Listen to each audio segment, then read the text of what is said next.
Hey everyone, and welcome back to the Buffalo Plus YouTube channel. Dan Fates here. Happy belated Father's Day to all the dads out there. We appreciate it as always. And we are officially into the NFL offseason. The Bills wrapped up mandatory mini camp last week. Plenty of drama, speculation, tons of news. We recapped all of that last week. Mike and Jenna were all together. We had a podcast that came out. Also talked to NFL insider Mike Giardi. If you missed any of that, pause this video and go back and check those ones out. You don't want to miss it. Today, we're starting to look forward. We are in that slow period. We're not quite yet into best shape of our life season, but we are approaching it. So I'm going to talk about pressure and who is handling it, who needs to handle it, and what it could mean for the Bills this season moving forward. But before we get into the video, please, as always, like, comment, and subscribe. And don't just hit the subscribe button. I want you to really smash it with some emphasis as we try and get to 100,000 subscribers. That is my goal. And again, if you forgot something for Father's Day, last minute gift, how about a free subscription? Buffalo Plus YouTube channel from me to you and your father. There we go. Problem solved. All right, but to get into this video, I wanted to talk about the top 5 Bills that I believe have the most pressure on them heading into this season, because we are now 37 days away from training camp at Faints on Fisher opening. So we are not going to hear a ton of news.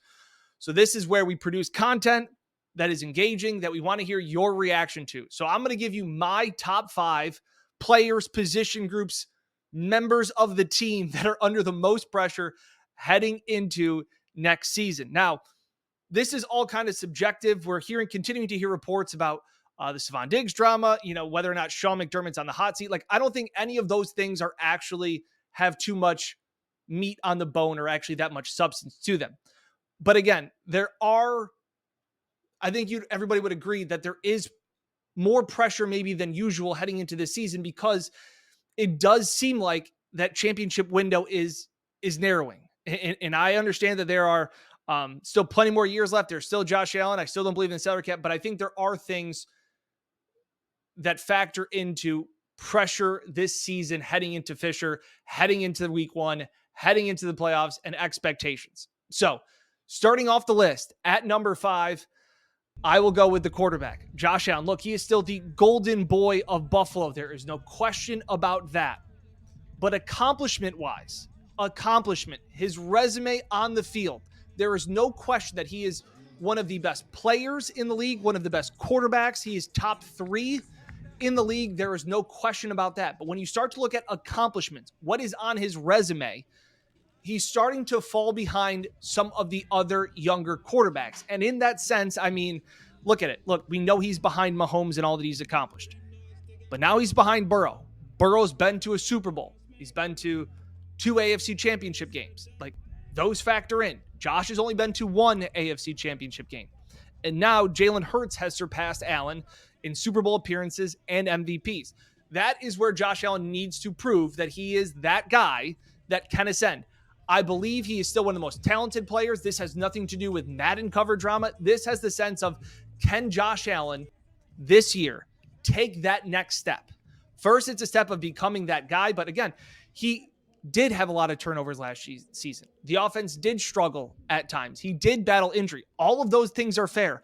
Guess what? The offensive line stunk last year. That helps him. But this has to be one of those years where Josh Allen, post Brian Daboll, steps up and just ascends to that level, starts to rack up those accomplishments.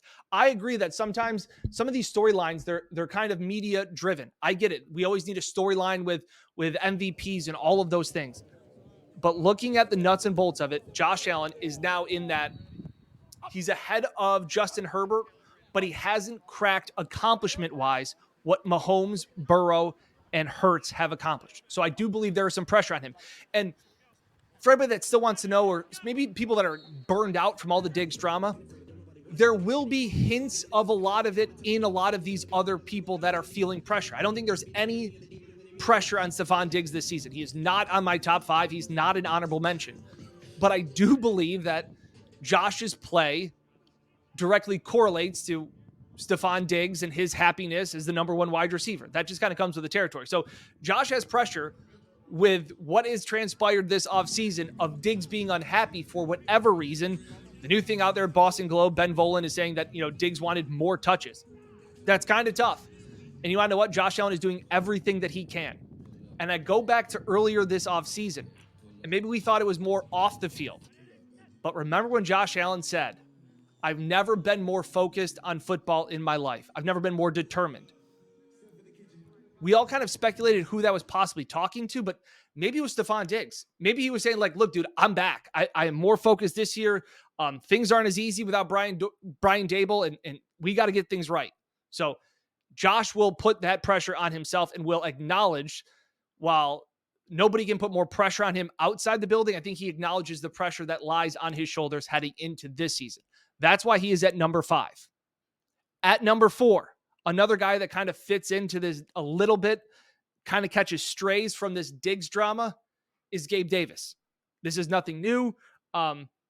This has to be the year for Gabe Davis, entering the final year of his contract. So that's the big capital letters of why Gabe Davis is under pressure this season, in my opinion. Pressure is is subjective, and a lot of you may disagree.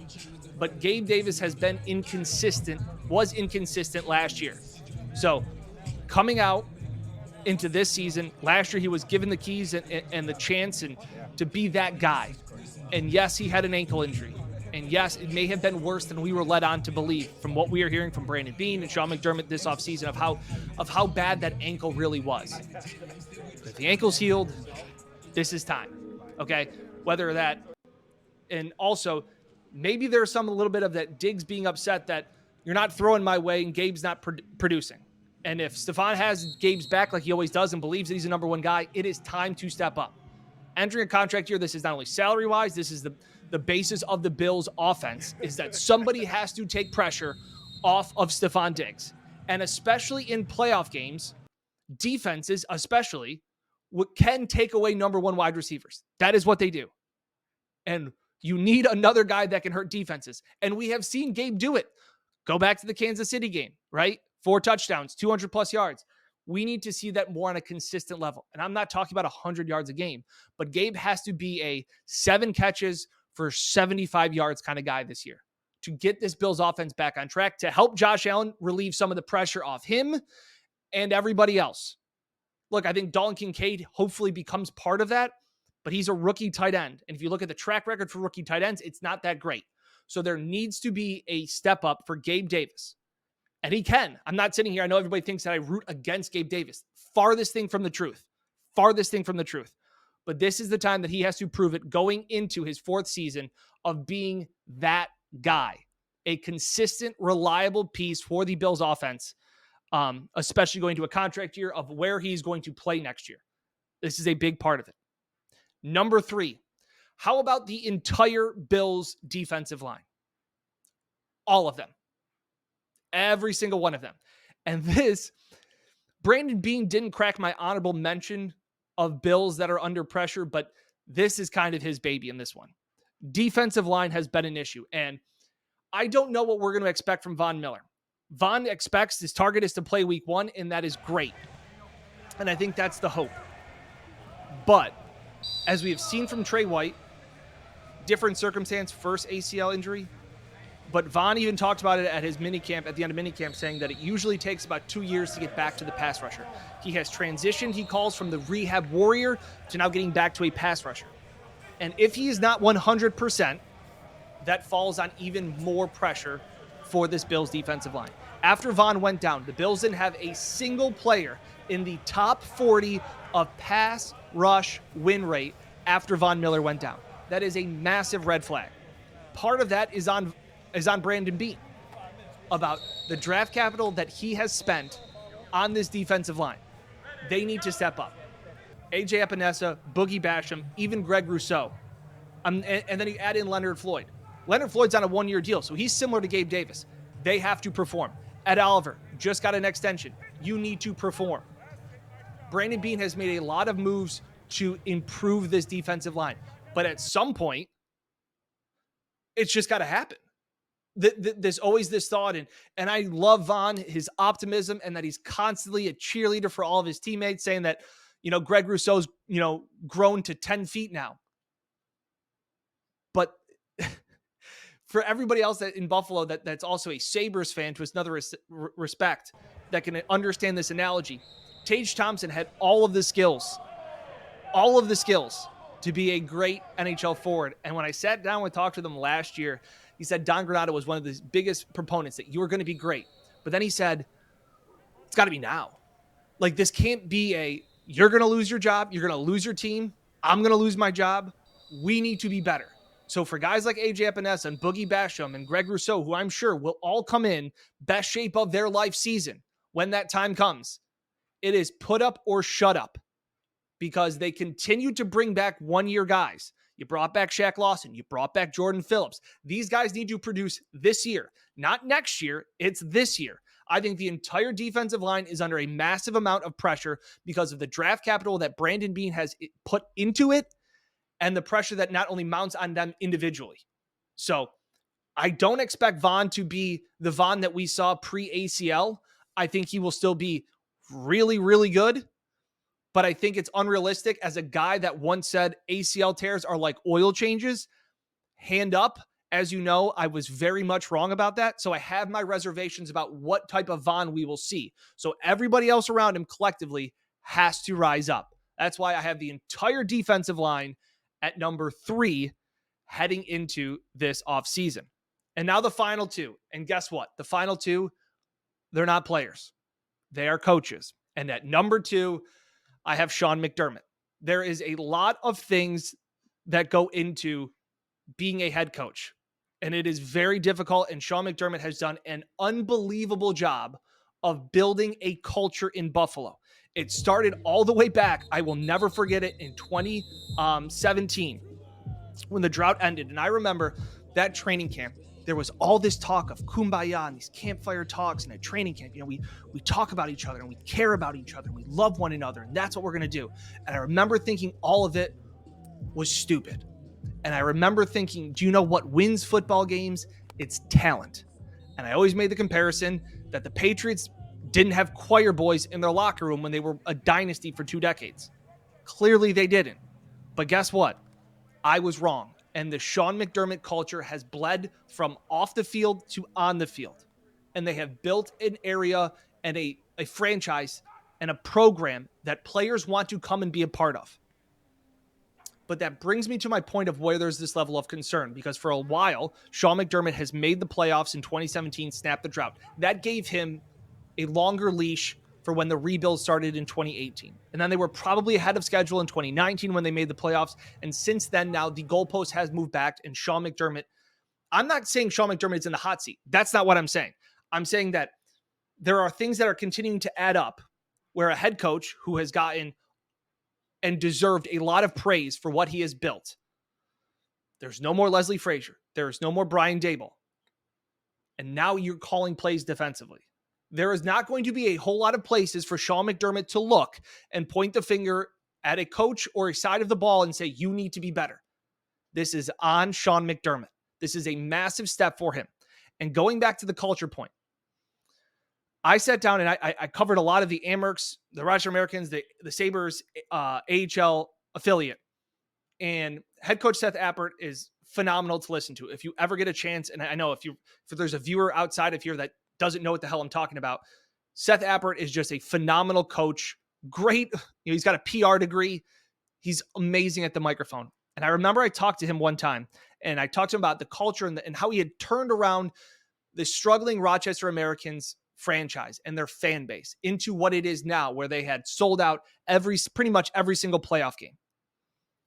And he always told me that culture is never complete.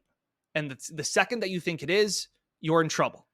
So I wanted to play a soundbite of what he said after the season, where they had made incredible progress and that culture was really starting to roll in the right direction. He had this to say after the season.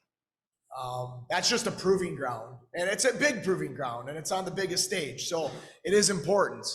But I think that culture is always evolving. I do believe strongly that if you feel your culture is set, you're going to lose it very quickly.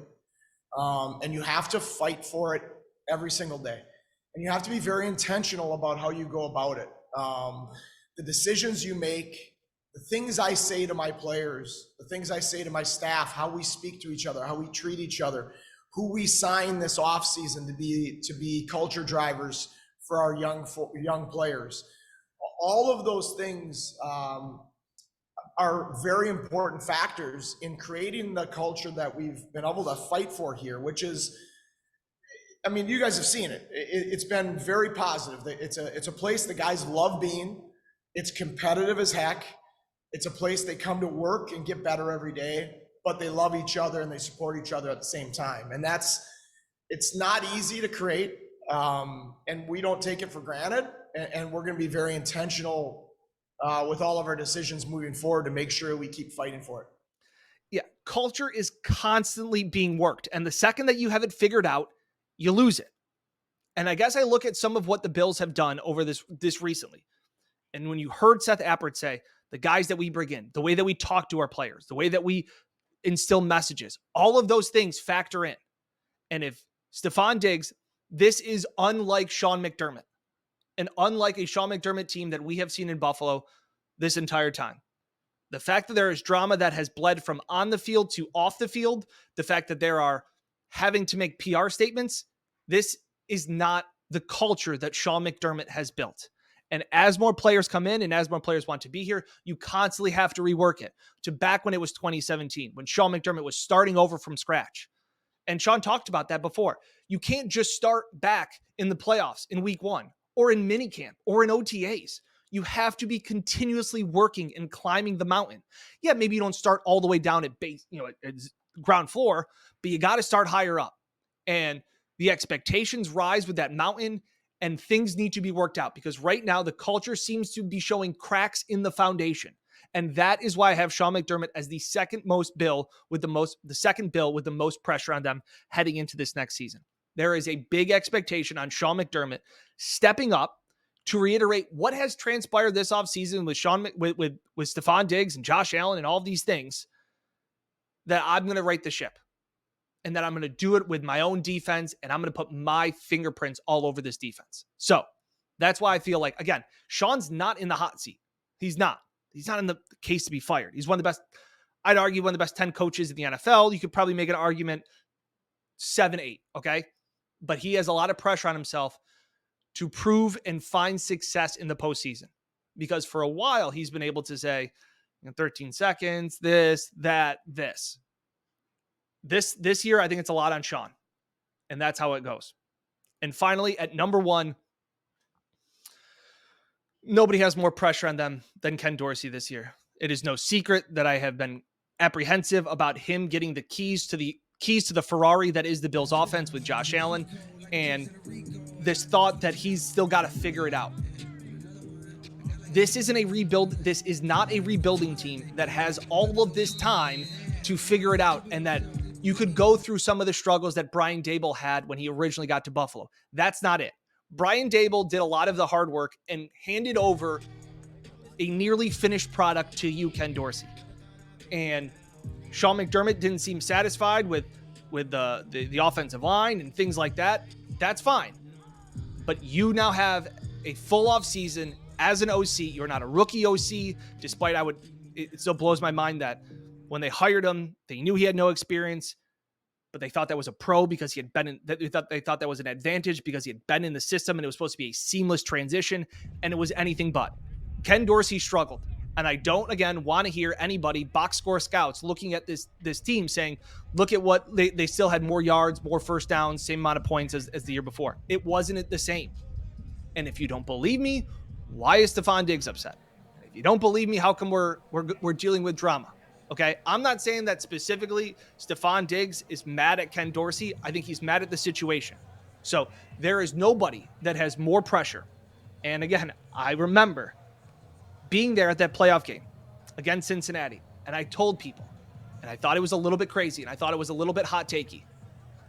But I remember talking to people saying, is Ken Dorsey coaching for his job today? And it didn't go well. And they didn't make a move, and Ken Dorsey's back. He needs to figure out an identity for this offense. This, for as much as Sean McDermott is a defensive-minded head coach, this team is built around Josh Allen and the weapons and the systems that he is able to implement.